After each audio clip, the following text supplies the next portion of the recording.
Yeah, we have a law against domestic violence, and it's pretty tough. Huh? The provisions are tough, the penalties are tough. How is the enforcement at, on the ground, at the grassroots? Because I've heard complaints from women that barangay officials don't want to help them, even if they invoke this law. They think it's an internal problem. Sasabing away, mag-asawa lang Yes, yan. ayaw silang pag-usapan. tulungan. Parang Even ganun if it's actually provided there that barangay officials are mandated to assist women.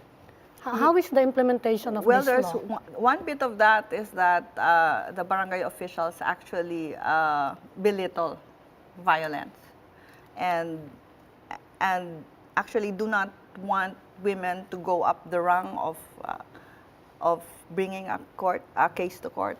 No, they would rather settle, sinisettle usually sa barangay. Are women even aware of the existence of that law and their rights under the law?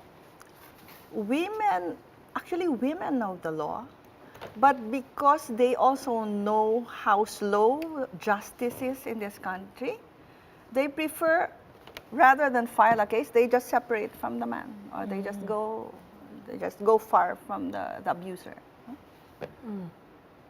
So it doesn't actually solve the problem because nobody is challenging the norm. The norm is bad. It's not just the law, but the way people think.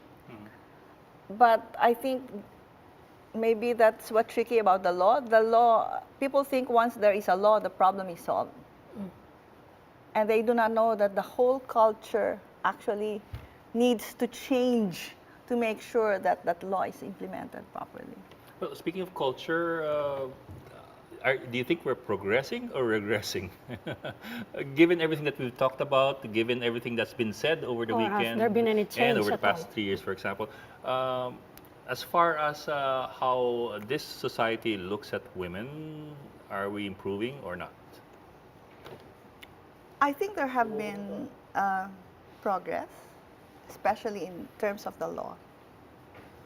But as I was saying, sexism is so ingrained in the culture that one shift of government, a shift to this macho government, authoritarian government, it sort of like how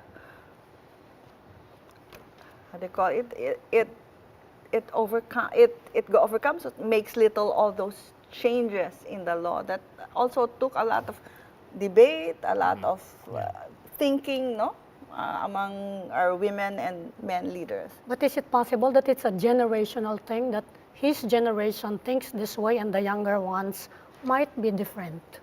Are you feeling that kind of change in attitudes in your work? Yes, I have seen the young women are much more autonomous now, at least in my... And the men? Are they more and the men respectful? Yes, the men are actually helping in housework. The younger. The men respect, the men have come to value how gender equality is important, not just for the women, but for the men. And I think that is the message of gender equality, that it's for everyone.